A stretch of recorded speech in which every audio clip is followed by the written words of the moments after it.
Assalamualaikum warahmatullahi wabarakatuh. Masih dengan saya Harunisa di sini, dan di video kali ini kita akan mulai membahas bagaimana jika gelombang datang yang merambat ke arah sembarang menabrak dieelektrik sempurna. Berdasarkan materi yang telah kita pelajari sebelumnya, jika gelombang datang menumpuk dieelektrik sempurna, maka di perbatasan sebagian gelombang akan diteruskan dan sebagian gelombang akan dipantulkan. Berarti sekarang kita akan berkenalan dengan sudut datang, sudut pantul, dan juga sudut yang diteruskan. Nah, di video kali ini kita akan melihat hubungan antara ketiga sudut tadi. Saya harap kalian tetap fokus ya, dan selamat menyaksikan video berikut ini.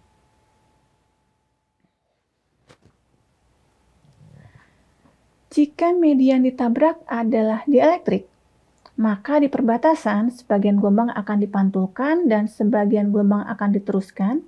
Nah, sekarang perhatikan, jika saya memiliki dua buah medium 1 dan medium 2. Jika saya memiliki berkas sinar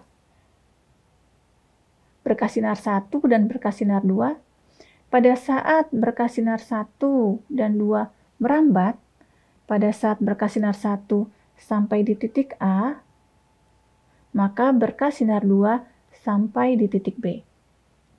Untuk menjawab pertanyaan tersebut, mari kita kembali lagi ke definisi bidang ekifase, di mana kalau kita lihat ternyata titik A dan titik B terletak pada bidang ekifase yang sama, artinya medan listrik maupun medan magnetnya harganya sama di situ. Nah, sekarang kita perhatikan. Pada saat berkas sinar pertama menumbuk titik A, maka sinar ini akan dipantulkan, sedangkan berkas sinar kedua yang ada di titik B tetap diteruskan ke bawah. Di mana pada saat berkas sinar 2 sampai ke titik C, ternyata berkas sinar pertama baru sampai di titik D.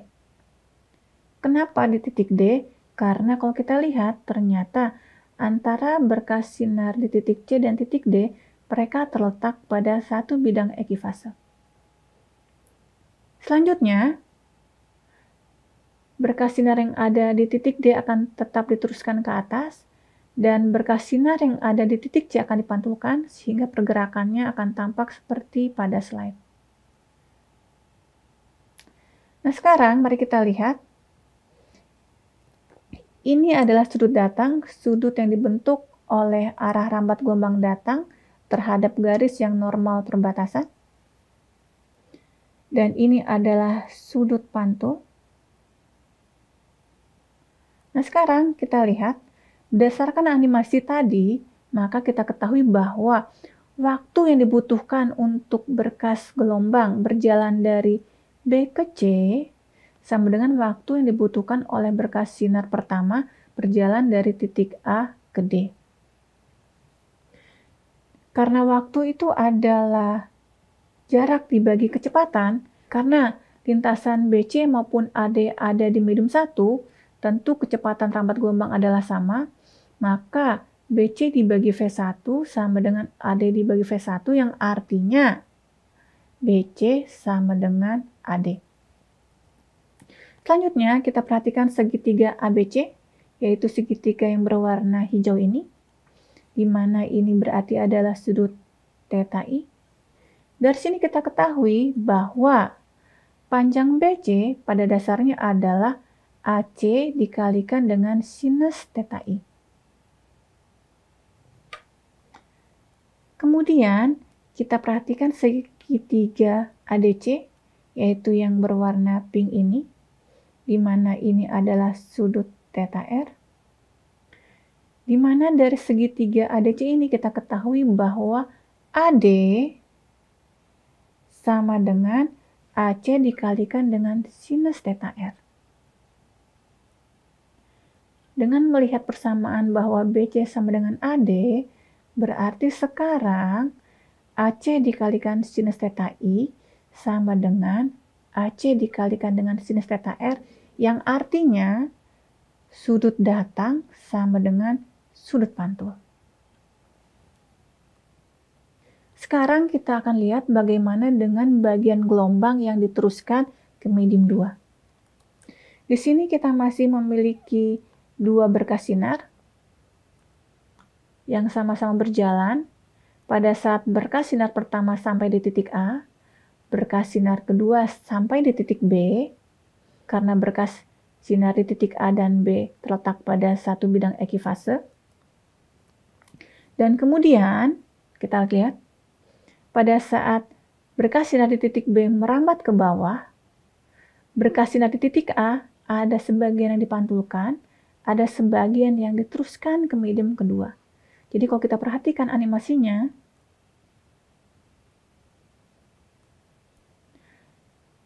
pada saat berkas sinar di titik B sampai ke C, berkas sinar di titik A yang dipantulkan sampai ke D, sedangkan berkas sinar di titik A yang diteruskan ke medium 2 sampai ke titik E. Pertanyaannya adalah kenapa sampai di titik E? Kalau kita lihat di sini, ternyata antara titik C dan titik E, mereka itu terletak juga pada bidang ekifase juga. Dan selanjutnya, ketiga gelombang ini akan bergerak seperti yang tampak pada slide. Oke, mari sekarang kita lihat hubungan antara sudut datang, sudut pantul, dan sudut yang diteruskan. Ini adalah sudut datang. Ini adalah sudut pantul, dan sudut yang diteruskan adalah sudut yang dibentuk oleh gelombang diteruskan terhadap garis yang normal terhadap perbatasan. Ini adalah sudut yang diteruskan. Nah, sekarang kita lihat. Berdasarkan animasi yang telah kita saksikan tadi, ternyata waktu yang dibutuhkan berkas sinar untuk merambat dari B ke C sama dengan waktu yang dibutuhkan berkas sinar di titik A untuk merambat ke E. Berarti jarak BC dibagi V1, karena lintasan BC ada di medium 1, sama dengan panjang AE dibagi dengan V2 karena lintasan AE ada di medium 2. Dengan kata lain, panjang BC dibagi panjang AE sama dengan V1 dibagi V2. Nah, sekarang mari kita perhatikan segitiga ABC, di mana ini adalah sudut theta I. Di sini, BC dinyatakan sebagai AC dikalikan dengan sinus theta I. Sekarang, kita perhatikan segitiga ACE yang berwarna kuning ini, di mana ini adalah sudut theta T. Maka di sini bakal kita lihat bahwa panjang AE pada dasarnya adalah AC dikalikan dengan sinus theta T. Dengan menggunakan persamaan bahwa BC dibagi AE adalah V1 dibagi V2, maka BC dibagi AE sama dengan sinus theta I dibagi sinus theta T, yang besarnya adalah V1 dibagi V2. Di mana V1 dibagi V2 ini pada dasarnya sama dengan beta 2 dibagi beta 1. Dengan kata lain, hubungan antara sudut datang dengan sudut yang diteruskan adalah sinus theta I dibagi sinus theta T adalah beta 2 dibagi beta 1. Berdasarkan animasi yang ada di video tadi, telah kita lihat bahwa untuk kasus apapun, baik yang menumbuk konduktor sempurna maupun menumbuk dielektrik sempurna, yang namanya sudut datang pasti sama dengan sudut pantul. Sedangkan untuk sudut yang diteruskan, besarnya akan berbeda-beda tergantung dari karakteristik medium 1 maupun medium 2. Nah, video ini merupakan video terakhir di minggu ke-6 ini, dan pada minggu berikutnya, kita akan mulai mempelajari bagaimana jika medan listrik yang merambat ke arah sembarang menabrak dielektrik sempurna. Terima kasih atas perhatiannya, dan sampai jumpa di minggu depan, dan jangan lupa untuk like and subscribe.